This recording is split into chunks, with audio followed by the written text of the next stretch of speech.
two and a half, or three.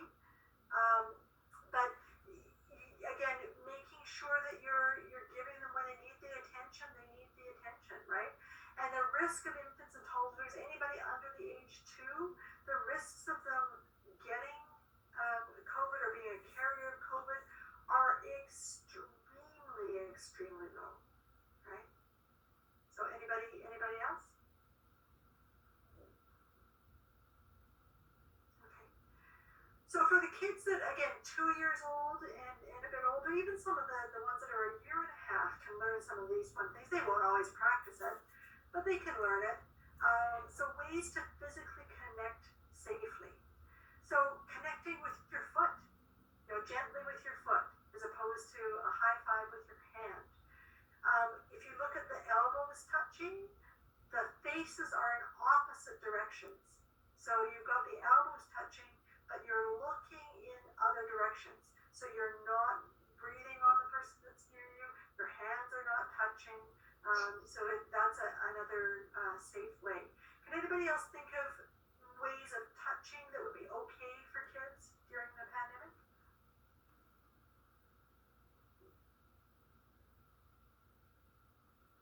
Well, I'm not thinking about touching as much as if they're playing on a floor mat, for example, and we allow 2 children to play together, but one sits on one side of the floor mat, the other one sits on the other. But whatever they're playing with, whether they're making Lego or cars or whatever it is, and that they are pumping them together, or they're playing with that particular toy.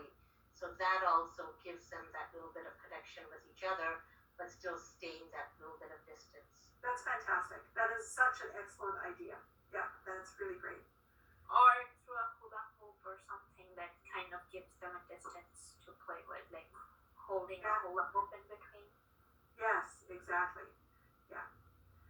Any ideas on physical connection things that can be done?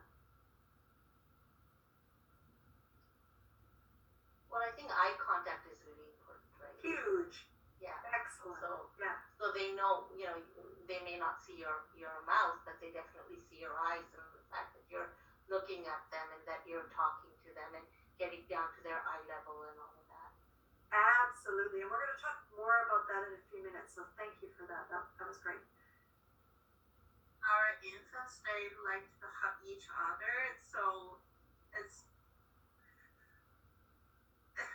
I don't think it's a type of touch that is okay, but then it's really hard to say no to them. For infants, it is okay. Okay. The Center for Disease Control in BC, under age 2, it's okay. The kids need that. The kids are going to do that, and without that, there are severe developmental consequences. Now, these regulations 3 months from now may change, but that's what they are today. Our teammates is like, we love to see them doing that, but then we were just looking at each other like we feel bad to stop them, because it's just the way of showing connection, because they cannot connect with other family members, like other extended family members, and for seeing that, it's just sometimes it's a highlight of the day.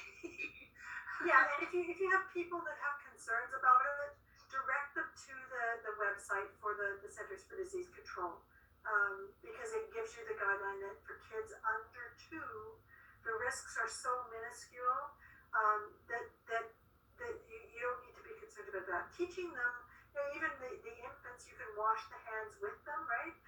Teaching them to wash hands is great, and doing that frequently. So if they're playing together and they're close and they're touching and they do hug, then after they're finished playing together, then help them both to wash their hands. That's the number one way to educate them and to help them out and to prevent the spread of the disease. Yeah. Some of them are hugging another child's back. Giving back hugs. And the back contact is another safe way to do that with the kids under 12. So it could be a back bump, it could be a bum bump, it could be a hip check if you're facing in opposite directions. So it's having it so that you are in, again, you're not breathing on each other, and you're not, again, for the ones under 2, they're going to touch with the hands, but for those that can recognize that, they're not getting the hands all over it, especially anywhere near another space. Yeah. Okay. Being able to connect with the distance, so using particular places is really helpful, and it gives a purpose as well. So you can use chairs, you can use little squares, you can use pieces that the kids make, so they can draw on cardboard, and you could laminate it. There's lots of ideas for them to make their place markers, and there's lots of very creative ways to make places within a center. So somebody mentioned something about having place markers already. What do you use? We use tape, those Yes. color tape, Yeah. And how does it work?